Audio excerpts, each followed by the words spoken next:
here with you for the years. Okay. All right. Well, thank you all for joining us this morning. It is March the 25th, and we are about to begin. Let me go ahead and get this one. We're gonna. Oh, what happened? Oh. Whoa. It's because you said you've gotten used to it. I guess so. I don't know what happened. I don't know if this thing got crisscrossed. Worry about me. Well, that was fun.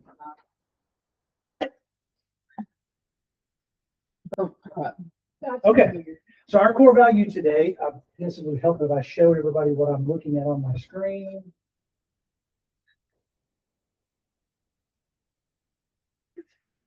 Okay, there we go. Okay, our core value today is core value 12. We take extreme ownership for both the success and failure of any project and role we are tasked with. Success is always our individual responsibility. We do not place blame elsewhere when mistakes are made, a project fails, or things do not go as planned. Ownership requires humility, vulnerability, and self-awareness, as these are the foundation of good leadership, both for yourself and others. Ownership is void of deflection and excuses, and embraces tough situations and conversations. We're going to roll this core value into week 5 of your guide to Texas real estate that I'm going to hit right after the market update today. So this is something that we as a leadership team, and we hope that you guys as agents actually take to heart. Now, I don't know why it's not advancing at this point, because it should be, but me too. Okay, 1. Hey, look at it, it works. So this is Nate, this is Mary. Mary is my closing officer. You guys have met Mary many times, but for you guys, and I just want to say they're really good. Just close with them. All right. Really good. Okay. We love to hear that. Yeah. Well, thank you all so much for having us out today. My name is Nate Webb. I am a sales executive with Oracle Title in both the Colleyville and the Alliance office. Rachel can't be here today just because she's on maternity leave, and so, but I'm here and I'm with Mary today. But here also is Mary Wilkinson. Y'all know her. She's a seasoned escrow officer, and I find it funny. A lot of times I'm out with my escrow officers presenting. Some agents beforehand, they're like, "Now, do you close the file?" And I promise you, I always tell them, "You guys don't want me closing your file." I leave it to the professionals. But as for me and what I do and what I provide to y'all as a sales executive is I'm in charge of business development and marketing. So when it comes to growing y'all's businesses, I'm here to help with that, with the tools and the resources that I can offer y'all. So with me today, I'll go in with the two main tools that I like to use. I guess 3 now. We just partnered with another tool. But the first one is whenever it comes to farming. So whenever y'all are out trying to gather and farm, I guess I always say start with farming your neighborhood, but whenever you're trying to generate business for yourselves and prospecting, basically. That is our Title Toolbox, also known as OR Pro Farm. It is basically a tool where you can highlight an area and get all the information in that area. When it comes to a walking farm, the turnover rate of an area. If you were to, like, let's just say if we wanted to do Bedford, we can highlight all of Bedford. We can put in a minimum turnover rate of 7%, and it will highlight strictly the areas that have a turnover rate of 7% or higher. So it's just basically cherry picking your prospects in that way. I mean, like gives you their phone numbers and stuff. So those what are. What does it give you? So it will give you everything from the original sales price of the home to the how many years they've owned the home. So if you're looking at, like, I think the average rate of somebody buying a home and selling is probably like 7 years, but if it will show you if somebody's been in the home for 20 plus years, right? It will have the exact year that they've been in the home for. And then that's basically a lead. It gives you their name, and then if you want to pay for their number, it gives you that option too. Now, like, it's extremely cheap. It's there was one lead that I could have paid for yesterday when I was showing an agent, and it was 8 cents to buy the lead. So basically, so it'll like say, here's a house, a person. Yeah. If you want to pay for their contact information, you can Isn't pay that for that lead. what was that? Remind?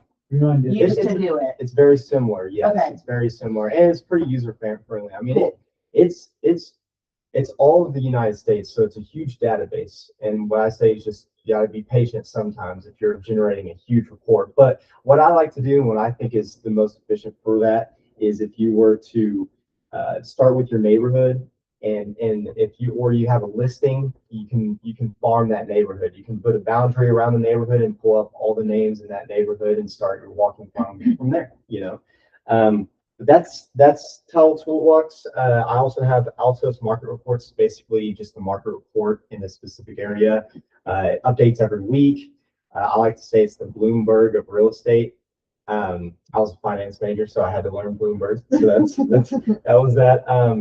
And then I also have property details reports that I like to run on my agent's listings. So if, for example, if you had a listing, I like to I'd get the address, I'd send it to marketing.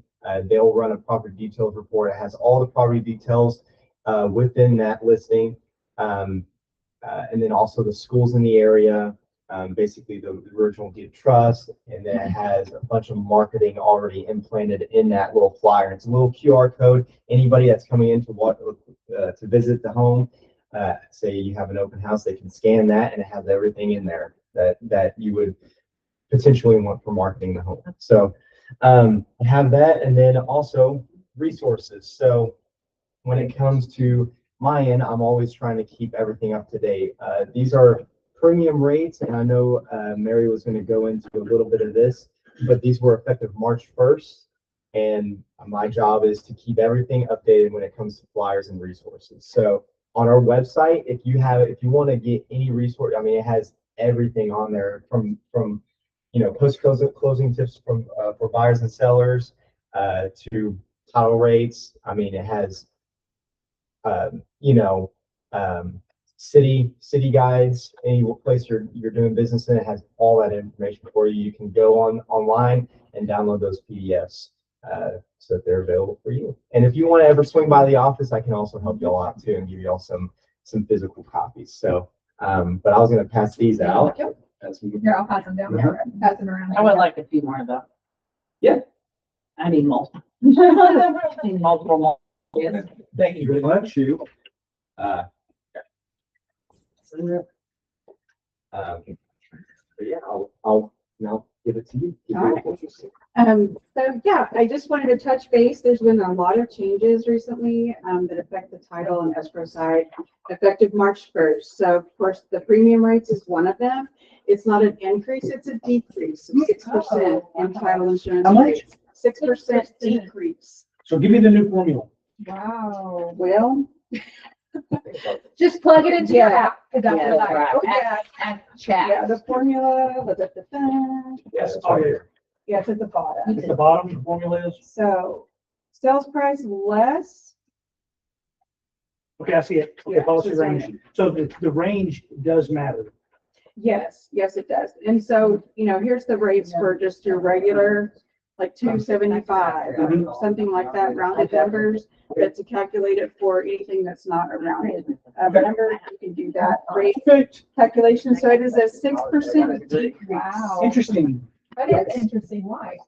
I'm not quite sure. I bet you the property values have gone up so much. so They're trying to increasing the rate offset. I think it. they're trying to offset costs and so forth for consumers. It So hasn't gone down. I have never, I was gonna I say. have never seen Yeah. a rate decrease. Yeah. And I've been in title business for Wow. a long time. Wow.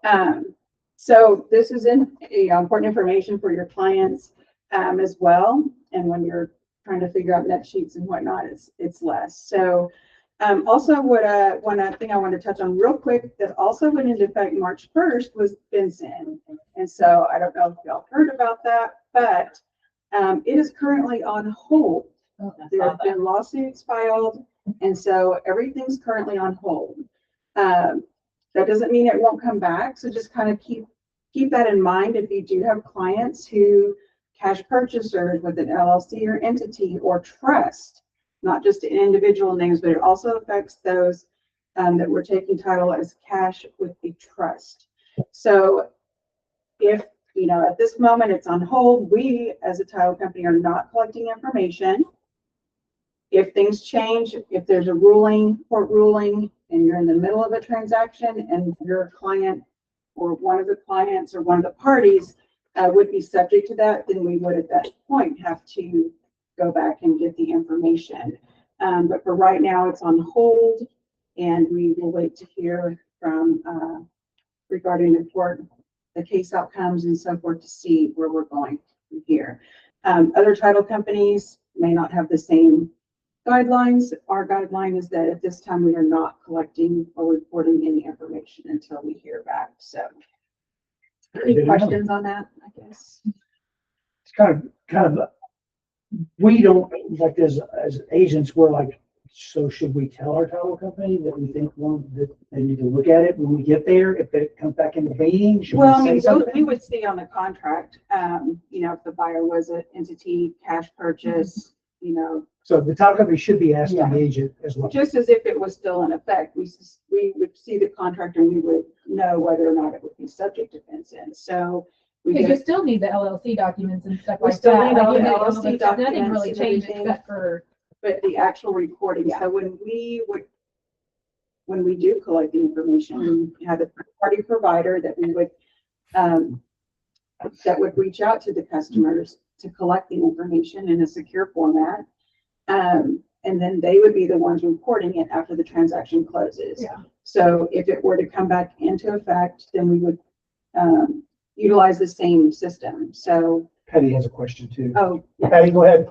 Hey, Mary. So I took a FinCEN class a few weeks ago, and a different title company was going through the requirements and the triggers and all of that.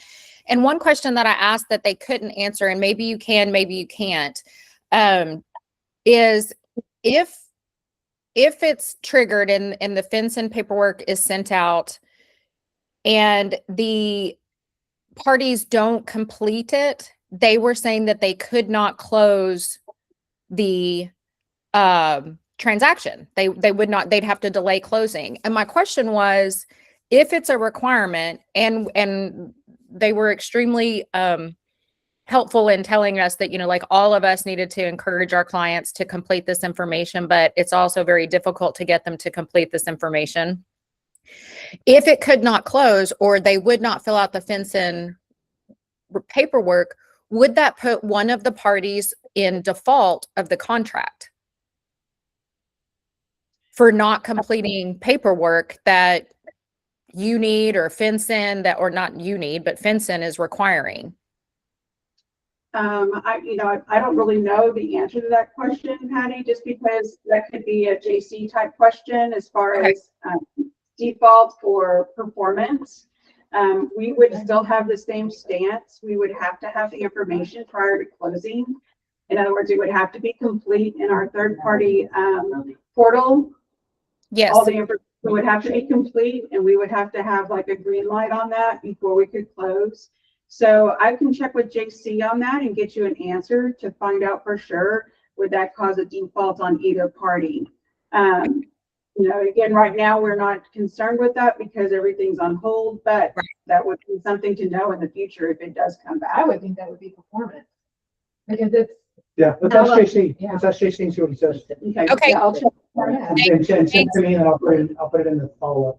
Okay, Yeah. yeah, that was. And I guess the only question I have, and I don't see that, I haven't personally seen this happen enough, so I don't know if it's something that we just, we worry about and we're like, oh, we'll handle it when it gets here. But since it is on hold, and I think it was an attorney out of Austin, I guess, that filed the suit, but if it's on hold and it comes back and we're in the middle of a transaction, would that delay those transactions? I guess you can ask JC that too, so, when you get your crystal ball and tell us what happens in the future, I guess. Yeah, and like I said, yes, if it did come back and we were in the middle of a transaction that would be affected or would need to be compliant with FinCEN, then we would have to collect the information at that time. So yes, I'll check with them too, because it could possibly cause a delay if we're having to do that a week before closing instead of a month before closing. So, Right, exactly. Okay, thank you so much. It was good seeing you yesterday too, by the way. good seeing you. Thanks, Patty. You're welcome. So Thank you so much for coming today. It was wonderful. Thank you for breakfast. Everybody get some thank you. breakfast? My pleasure. Okay. I love coming here and seeing everyone. Well, it's good to see you. 8:30 or 9 o'clock on Tuesday. Be good. Let me know. Do this. 9? We'll do 9. Nine, okay. 9 o'clock. Thanks, Nate. Yeah. Appreciate you, buddy. Oh, of course. Good to see you. Good to see you. Good to see you at the office. We can go on the night. I might get Oh, you. if that's the way out too. Any classes that y'all might need. Yes. Yes. Really small. Yeah, thank you. Thank you, Nate. Appreciate you, buddy. Yeah, I think we're fine. I mean, as long as this, yep. I'll say, I gave them all the wrong side, but that's not. All right. Okay, so here's the headlines for this week. Next week, we have Todd Bush and Bush Home. So I'm hoping that Clarissa will join us too in person next week, April the 1st. And then Jamie is going to run AI for Real Humans week 3. That'll be, Clarissa said good. Yeah, be good to see you. Don't forget, Greater Fort Worth dues are due Tuesday. Yeah. And let's not play Chase the Agent on Wednesday while Brian has to call Well, now you everybody. made it a game. But yes, please go to Greater Fort Worth and check just to make sure your dues are on auto pay. You do have to fill out the form. They have an auto pay form. If you need that, message me and I'll send it to you. I've got a blank copy, but you have to submit that form to Greater Fort Worth for the auto pay to be enabled, I believe. So Danielle and I discovered that before we were talking for the meeting. Today, spring photo shoot. Everybody got a text message yesterday. Hope to see you all prettied up and gussied up. I brought extra shirts in the truck so I can change clothes and take my pictures. Huh? Yeah. Tomorrow, we have our town hall at 12:30. It's moved, so make sure that you understand it's 12:30 to 2 tomorrow. We're eating lunch. We're getting,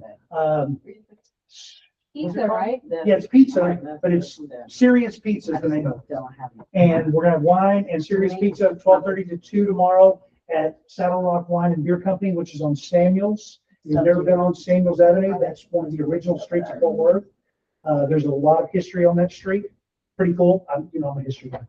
Okay, April 8th, 2 weeks away, Jamie is going to be doing Culture Index. If you haven't done your Culture Index, I noticed all 4 of y'all have, thank you. And most people online have done it as well. The Culture Index, he's going to go through that with you and give you some insight. Starting April the 15th, if you can, I need you to come in the office for 7 weeks. So April 15th through the end of May, I'd love everybody to be in office on Wednesdays. I'm going to be running a new class that I'm designing right now, and I'm going really, really deep on this class. It's called IA, Irreplaceable Agent, and it's a play on AI. IA. So if you can make it every Wednesday, April the 15th through the end of May, May 27th will be my last class, but it's 7 weeks, 1 introduction, and then 6 weeks of how things work.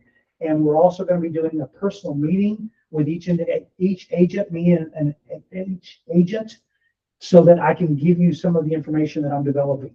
And I think it's cool. It's really, really precise. That's what I'm working on. So hopefully you guys can do that.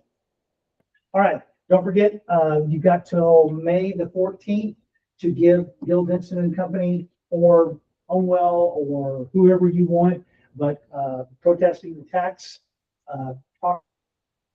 Congress. It's due by May the 14th. Is this only in Utah? Yeah. They are out of Austin, I believe, Oh, so I okay, so I think they can do bid. statewide. Okay, cool. Yeah. I have some clients in Temple that need help. Absolutely, yeah. Give them that one. It saves you money. There's the code right there, 6 out. Okay, let's hit the market update. New slides, I've redone them so they're not so bundled up and jumbled. So inventory's up, prices are softening, more homes available, less competition from other buyers, leverage is shifting. The builder oversupply is getting real. Inventory had a 9.7 month supply in January, and builders are cutting prices to sell. Spring's on, applications are down. Mortgage apps fell 10.9% week over week. Buyers are still cautious. Bottom line, buyers have leverage, but on urgency, sellers need realistic pricing. Rate watch. Nothing suggests that rates are going to drop fast. This is the environment buyers need to act in, not wait on. Consistency matters more than waiting for the ideal rate. If buyers that are waiting for perfect timing are losing ground, every week they wait is another week inventory sits. Leverage goes to the next buyer. The window's open now. If someone, my bottom line was if your buyers are still waiting, someone else is going to win their next home. Here's the rate watch. This is as of this morning at 4:30 a.m. 6.55%. Don't yell when I say 4:30 a.m. I did not get up at 4:30 either. Wait, So we're up almost 0.2 of a point just in a week. We're still below where we were this time last year, March 12th. So what's 2 weeks after that? But 6.55 is where we are on the 30-year fixed, 6.02 on the FHA. Here's Clarissa's view of the market. One thing that, well, I'll show you in just a second. The builder market watch is actually pretty interesting this week. But everything's running about like it's been running all the time. New listings coming on. Look at the number of new listings on the full MLS, 6,785 in the last 7 days. Are those relists from the fall? I think a lot of them are. You know, that's what I'm thinking that we're What's the seeing. a days lot. again that it's off the market? 31, 31? 31 I days. think it was 60. No, 31 days. So if you take it off for 30 days, it resets. 31. 31. Yeah, you can relist it on 31. 31, it goes back to 0. Mhm. Does it show CDOM. on the like, Yeah, it shows on the history? Yeah. That's really, yeah. So, But consumers don't pay. They don't- Yeah, no, no, that's they don't. okay, cool. Just us. But it just sets it, resets the CDO for cumulative days. Well, that. Now, agents that are worth their salt, if you're looking at a property and your buyer's considering it, you're hitting a history button and you're going, what's this house Right, gone exactly. through? Yeah. That's one thing to keep The in idea mind. of not doing that is actually. Huh? I I know. do that on houses that. I'm just saying, Yeah. I do too. I look at everything. I'm like, Same, I'm yes, I look yes. at transaction desk. I look at everything Yeah. in past. Yeah. Hey, we were stocking appraisers this month. I'm gonna give y'all some really cool stuff in April and May, that you're gonna really Do dig. it now. I can't do it now. I'm still developing. Oh, you're I've spent about 70 hours so far preparing the class IA. Oh, I've got 70 hours in it already, and I still have about 40 more before it'll be ready for you guys to. are you just proving the point that AI can't take our job? Yes, Okay, I like I that. just literally posted about that yesterday. I'm gonna show you how to be irreplaceable. Yeah. That's the point of the class. You Beyonce. Inventory up 40% year over year, well-priced homes, 300 to 500K range, are moving faster. We have real supply. Quality homes are selling in 45 days. If they're priced right, homes sitting 14 plus days are getting negotiated hard. That's where leverage lives. Median price is around 420. First weekend activity still matters most. Pricing adjustments before day 14 beats price reduction on day 21 every time. The showing window is everything. The Westplex is emerging as the next growth frontier. Wait. It's online. Can you go back and say that again? I know. First Price- weekend activity still matters most. That's really gauging the market. Price adjustments before day 14 Beats beats price reduction on day 21. Wait, I agree with that. You don't? No. what is it? What are we not agreeing? 14 days is a good window. What this is saying, Dropping your price in 2 weeks versus 3. because you're gauging how quickly the market is coming, but then we're also playing that card of buyers are still cautious. Buyers are there, and that's what we were talking about this morning, is traffic is Yeah. so up, I mean, but people are taking longer, I think, to decide. I would say in the Yeah. last 30 days, I've done 3 Those open houses. No. One in Keller ISD and then one in Alito ISD Mhm. last weekend. And every one of those open houses has at least 5 people through. Nice. Alito, we probably had, 7. 8 or 10, I think, though, because remember those 2 came Oh, in it's in the after. last. Stop telling me that. Makes me want to have to be a flipping house. I know. Well, so bottom line here, I mean, and that's so one it's of the those aggressive ones. pricing at launch, not price cuts later. Westplex emerging as next growth frontier. Fort in the West is gaining momentum because we have land. Builder update, rate buy downs to the low to mid 5s. This on Monday, this slide said 4.99, but I ran another thing this morning and the builders have gone to 5.25, 5.5 in that mid 5 range. New construction is moving faster than resale right now because of these rates. This is a competitive advantage you should be using. Resale sellers are competing against builder incentives, whether they realize it or not. Your 485K listing is up against the builder's 5.25 rate buy down. Price accordingly or lose the deal. Builders aren't your competition. They're your pricing guide. You've got to look at the new builds when you're pricing. If you're in the area where new builds are. I have a question and then I want to get into it off topic, but I want your insight on this. Okay. So say someone's buying and they are wanting, not even necessarily wanting to construct, they get a new construction home. for resale purposes, do you think it's a good idea to tell them to go the new build route if they're wanting to resell in maybe 5 years? And I'm saying that because I feel like everyone who has purchased a new construction home, like in 2021 in that area, they are like not in a good spot.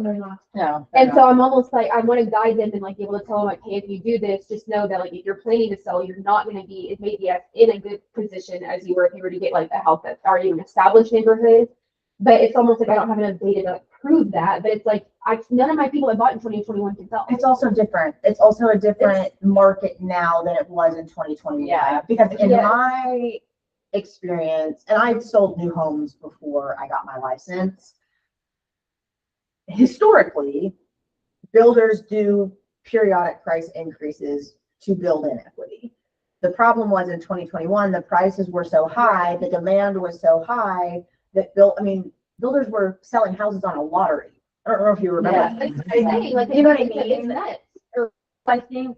I think new builders have, like new home builders have corrected more than almost the normal market. So it's basically you're saying like right now it's not. So if they were to buy right now in 5 years, it's not going to be as bad as the I don't position think it so. is then. No, I don't think so. I Look at think, where your values were in 2020. well, and I think that after post-pandemic, like if you look at DFW as a whole, and correct me if I'm wrong, the normal prior to 2020, we accrued about 3 to 4% a year since 12, right?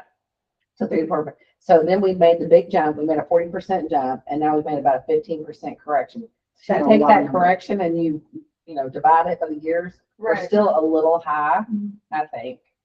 And so, I mean, I think 3 or 4%. But then in a balanced market, it used to be the rule of thumb was to break even in 5 to 7 years. I just have a lot of people asking about reselling right now. Yeah. And before it was like, we didn't really have anything to go off of it because it was such a weird time. Yeah. But when people are asking me now, it's kind of like, well, I don't really know. Yeah, Like, I don't know. and that's a I fair, don't that's a know. fair statement because 'Cause it's crystal just- balls don't work. I would, Right. I would say that we're probably, I mean, I would hope for the health of the real estate market and the economy here, we would go back to 3 to 4% a year. I also think it depends because what I have seen, and I'm going off of the client that just closed a D.R. Horton house last week. How far along is the neighborhood? Is it still being built in? Is it phase one? Is it Because I phase almost feel like 10? that's working against them. It is, yeah. that's what I'm saying. So if the If there's house, still like massive, exactly. If yeah. it's at the end, well, great, now you're not competing against new builds if you sell. Right. Also, how many new builds are around them Yeah. in about a 5 mile radius? Because that's what this happened. And that was all of the feedback I was Yeah. getting is I can get the same exact floor plan, brand new for less down the road. Right. And so those are like. And that's what made me think of that was because I'm just like, oh. Yeah. Builders aren't your competition. They are the pricing guide. Because if you are building in that neighborhood that Daniel's saying, if you're in phase It's even one lower. and you, Yeah. and the, be and the, honest. You have to be significantly under. yeah, and the rep says we're building seven phases Right, yeah. and you're in phase one. Yeah. You're gonna be building for a long time. So when you Yeah. buy, you have to buy smart and then you have to be patient. But also then you have to look at it, okay, but if they want to be in Fort Worth, there are no results. You know what I mean? Right, So if you can find the one random Yeah. lot, great. Well, and that's that's my listing that I took in Morningstar. I mean, we bought at 615, we're priced at 560 right now. And we And had still- a couple, we had 3 showings last week and 8 or 10 people through open Yeah. house. So I was positive, but we have a pool. I mean, that's really our Yeah. only advantage.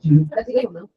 I like the rule of 5 years. I mean, I think that is kind of a steady thing after about 5 years is, start getting past the break even point a little bit, or you break even at 5 years is what it kind of seems like. Yeah. I think that's fair. Mm-hmm. Okay. All right, moving on. Here is the local builder update. What I really wanted to show you is the number of houses that came on the market this week versus the price decreases. This week in Tarrant County, only 48 houses came on the market. The all MLS tells us that they're building outside of Tarrant County. That's 577 versus 658. So most of the builder activity is happening outside of Tarrant County. Yeah. In our MLS. Yeah. And that's fair because They have Tarrant to County's go- built up. Yeah. So this slide will go away eventually, but I still want to reference it right now because we still need to be, new builds have to be on the slate when you're talking about it. They have to be on the slate. Okay, Newsflash, say it like this. We're not in a fast market. We're in a selective one. Explains why their home isn't selling automatically. Homes priced right are still moving fast. Set expectations. Bad pricing equals no movement. Good pricing equals movement. Right now, the advantage is negotiating, not rushing. Buyers have power. Sellers need to be strategic. So those are just 3 ways that you can put in your brain of things to be saying to people. This week's move, market shift conversation, text, call 3 past clients. Hey, quick check in. Market shifted a bit. Homes are sitting, some are moving fast. If you're making a move this year, what would need to happen for it to make sense? Listen and don't pitch. Having 3 conversations this week can create a pipeline. Without 3 conversations, you have hope. This tells you who your actual spring pipeline is. Everything else is noise. So 3 clients talking about the market shift. Let them know what's going on with rates. Let them know what's going on with houses sitting. You know, we've got more houses on the market right now than we've had in 10 years. We were down in Tarrant County in 2000 and during the height of the pandemic. So 22, 23, right around there. Tarrant County was down to 800 houses under $500,000 for about 3 weeks. Now we're up to close to 6,000. So it's significantly more. Here's a deal snapshot. What's happening right now in the field? Listing was a DFW home, 485. Days on market, 18. Original negotiation buyer offered 460 as is. The seller reduced to 470 and then threw in $8,000 in closing costs.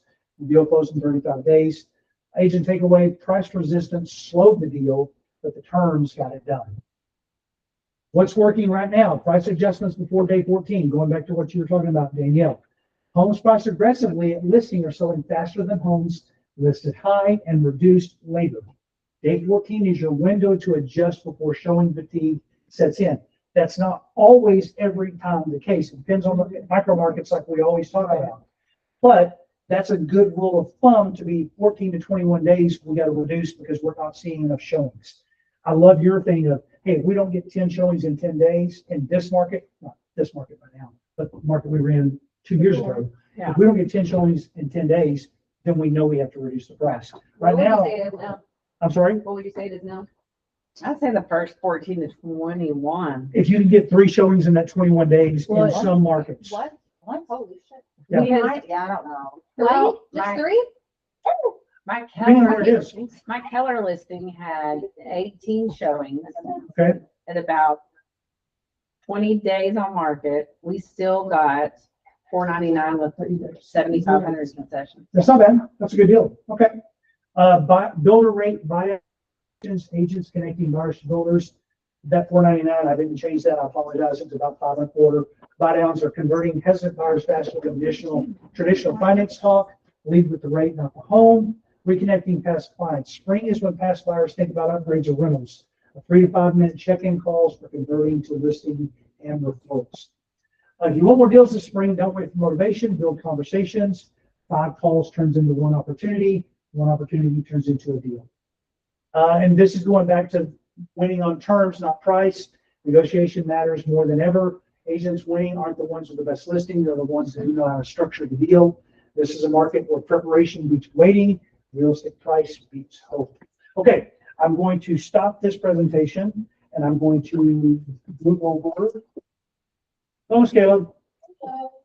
I'm going to move over to my other presentation. Give me just a second. Minimize that. Bear with me 5 seconds, guys. Let me get this up and running. So we're going to have cover week 5 of the year guide. If you guys online want to hit it, you can go over to the backside and under where Goodreads is, there's also your guide to Texas real estate. All of these things that the agents are getting here in office are posted there. The PDFs are already loaded. I loaded them this morning, so you can go and pick those up. Let me get this started. Okay, good. Let me pass these out here in office. Brian, will there be extra copies at the office? I've got 6 copies here, but like I say, they're all, the PDFs are all online under, well, it's under your guide. Yeah. I'll find it. I just didn't know in case I was dropping by later. Oh, yeah, I can leave a copy here for you, absolutely. Okay, thank Under you. success training on the backside, there is Your Guide to Texas Real Estate. Click that pink link and it will take you over. You can pick up week 5 there. Okay, here we go. So we're gonna go back to our extreme ownership core value. We take extreme ownership of both the success and failure of any project and role you're tasked with. I'm gonna skip the inside stuff and I'm gonna go down to the bottom. We don't blame the market. We don't blame the client. We don't blame the other agent. We own outcomes. These are things that we have to do going through Your Guide to Texas Real Estate. So what I've given you guys is several different things here. Let me get this where it looks pretty. So why this exists, over the past 4 weeks, we've built foundation. Communicate clearly, prioritize what matters, stay disciplined under pressure, make better decisions. Deals don't fall apart because of defects. They fall apart because something wasn't managed. Ego, emotion, or escalation. The guide shows you what to do. The quick reference shows you how to do it under pressure. This week is about putting it all together. Here's the 4 things that we talked about in Your Guide to Texas Real Estate, which you do have a full copy now that you can do with what you like. That's what I send to my clients. You can change it, put your name on it, send it to your clients, copy paste. I don't care. I think it's good information. It took me a long time to write that. Literally, that's been edited over 10 years while I've been using that. So negotiations where all 4 protections are tested once. When they're not protected, deals fall apart. Our job isn't to sell houses. Our job is to keep deals together. They're supposed to be together because we've talked about there are deals that need to fall apart because there's something wrong with the house, whatever the case may be. So trust, representation, and expectations. Trust is built before anything goes wrong. It's lost when expectations aren't clear. We lead with the guide, not react later. From your guide, you set expectations early. Explain the process before problems show up. If you're explaining how the process works, your clients are much less likely to go, hey, what do I do with this?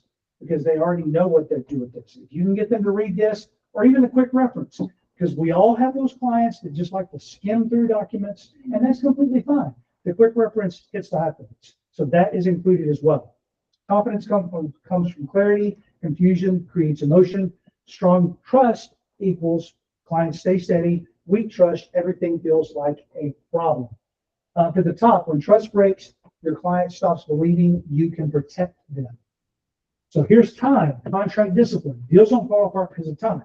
They fall apart because time wasn't managed. Deadlines aren't suggestions, they're protection.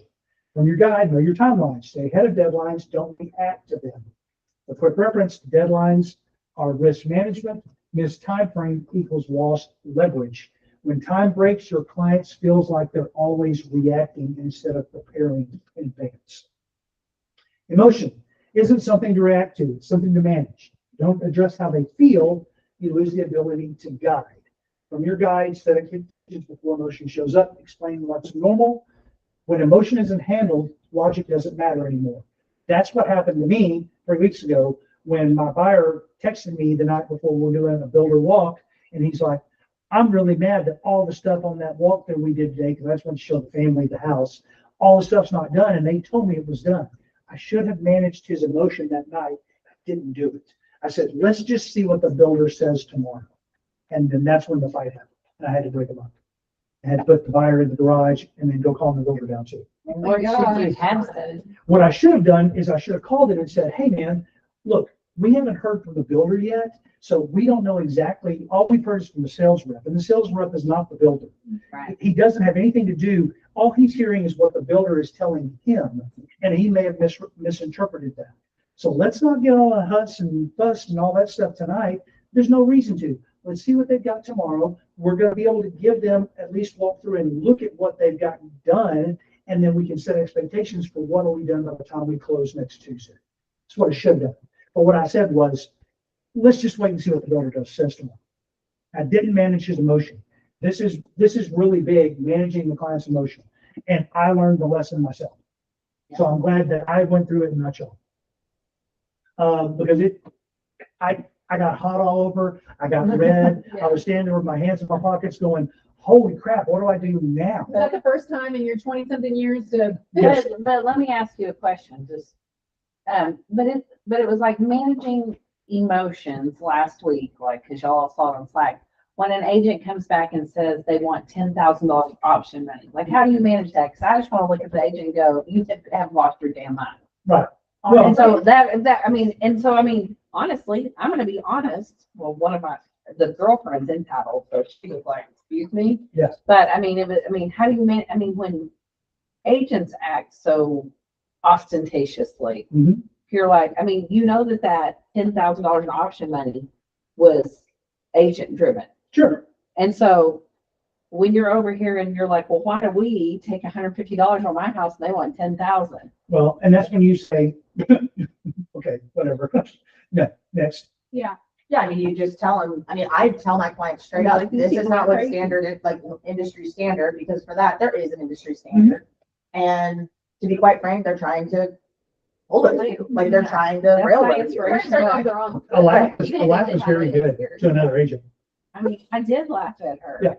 And That's- she, that's ridiculous. And she's like, well, I don't think you're understanding. yeah, she said, I don't think you understand my terms. And I said, I think I do understand. Yeah. And that's why Good luck I with would that. have responded and said, yeah, I don't understand your terms. Could you please logically explain? Well, I did call her and I said, hey, do you mean earnest or option? I mean, it's a $725 house. Mhm. I mean, which 10,000 for earnest, I would have been like, yeah, okay. Yeah, that's Yeah. I think. But she said no option. Yeah, And that's she what I was like, too. what do you not, shit, I mean, just be glad we were on the phone. That's all I'm saying. Well, I mean, you just laugh at somebody Because that's I was stupid. just, yeah. I mean, My other favorite one is, I think you sent me a typo. yeah, You exactly. sent me a typo. Oh, This she said came back to this me and not 8 days that. Yeah. Yeah, exactly. Okay, moving on. Leverage, negotiation I think position. it ever needs to be. Leverage isn't created in negotiation, it's revealed. Leverage is not about winning, it's about controlling how the deal unfolds. Your position is built long before you ask for anything. From the guide, focus on what actually matters, not everything. That's when we're talking about negotiations. Quick reference, negotiate credibly, not clutter. Strong positions come from preparation. When you lose leverage, you start negotiating from fear instead of clarity. Strong leverage is options and agreement. Weak leverage is concessions and frustration. I love this always works no matter what situation I'm in. It's like, hey, we're all pulling towards the finish line together. We just need to get these things in line so that we can all get there. That seems to work with almost every single agent out there. Here's the system. Deals don't fall apart randomly. They break when one of these isn't protected. Trust, the client stay steady. Time, you stay in control.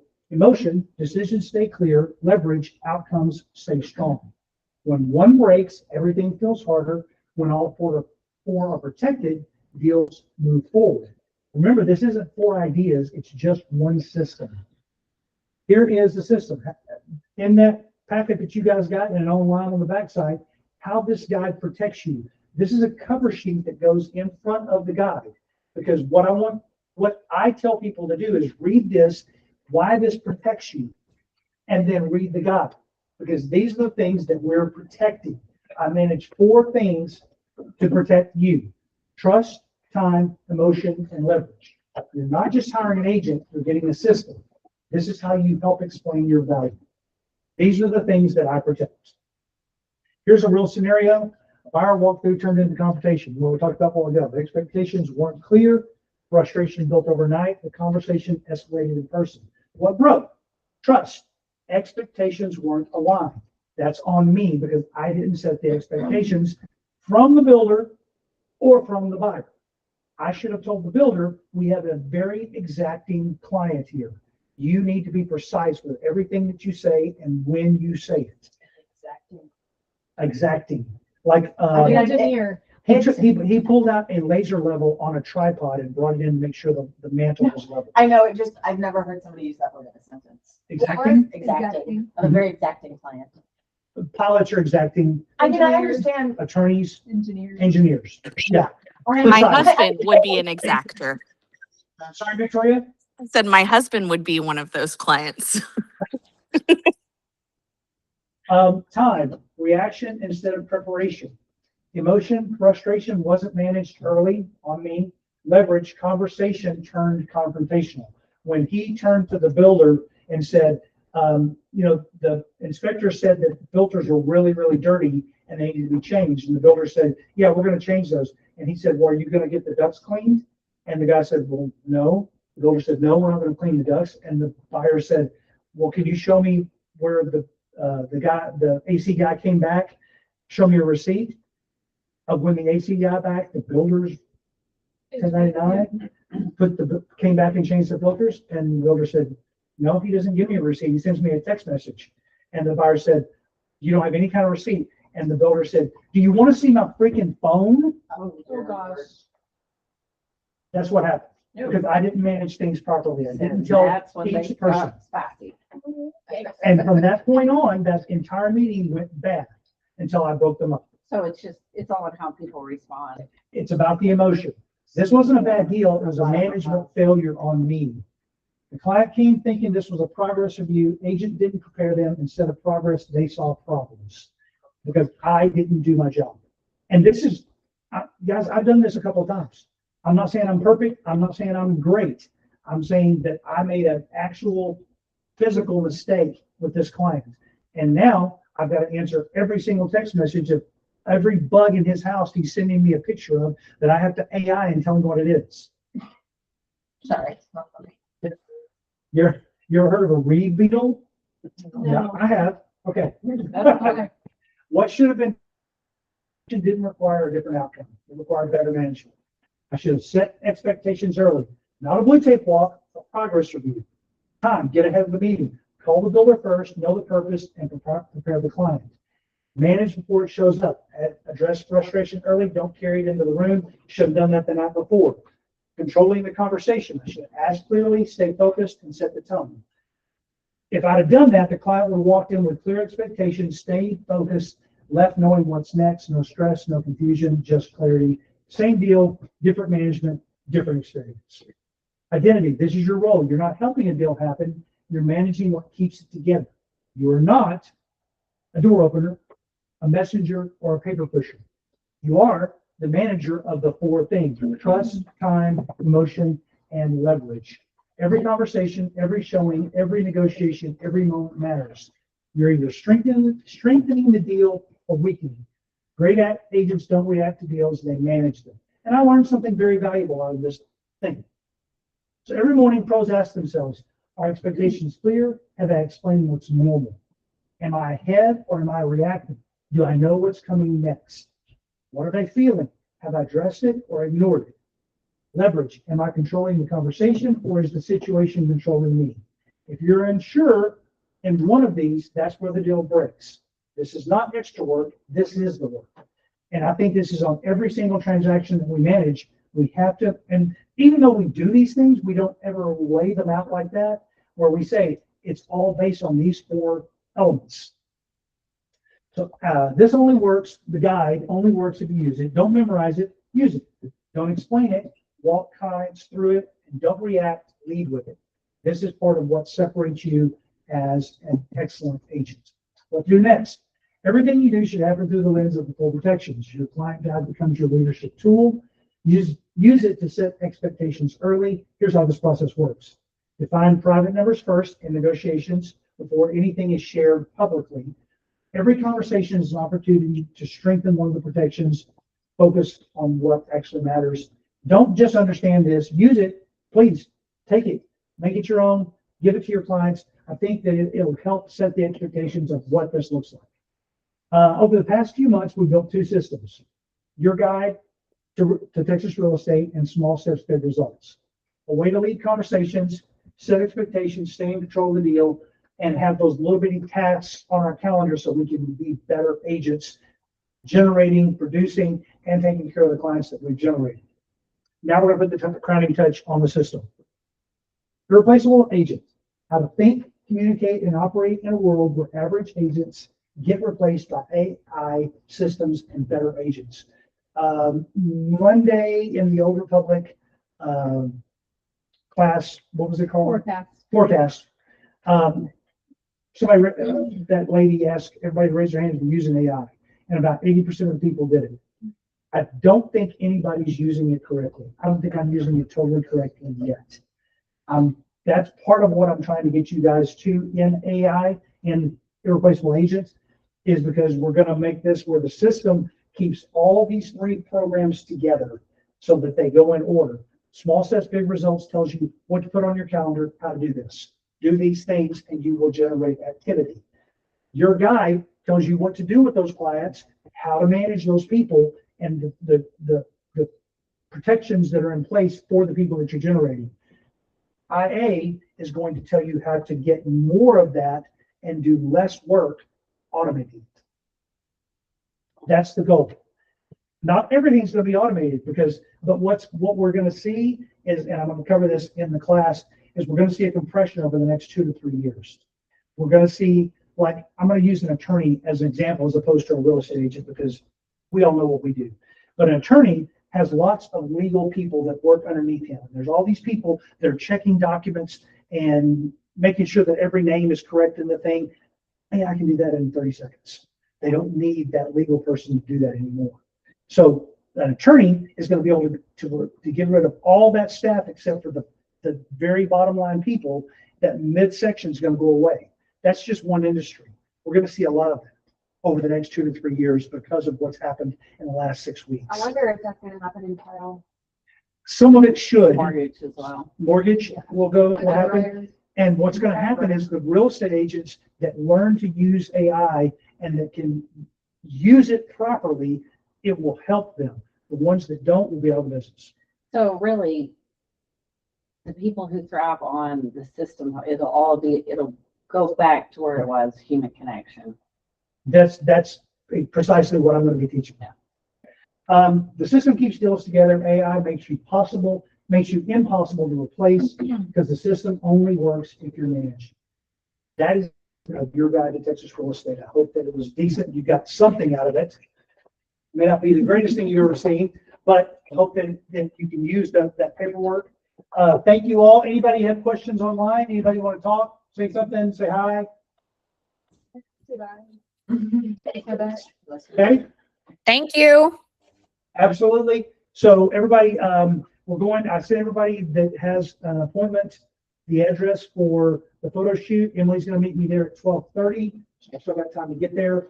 1 o'clock we will begin and start there, and it will go to 4:30. I'm sorry. No, that was on Slack. Somebody gets that Slack on me.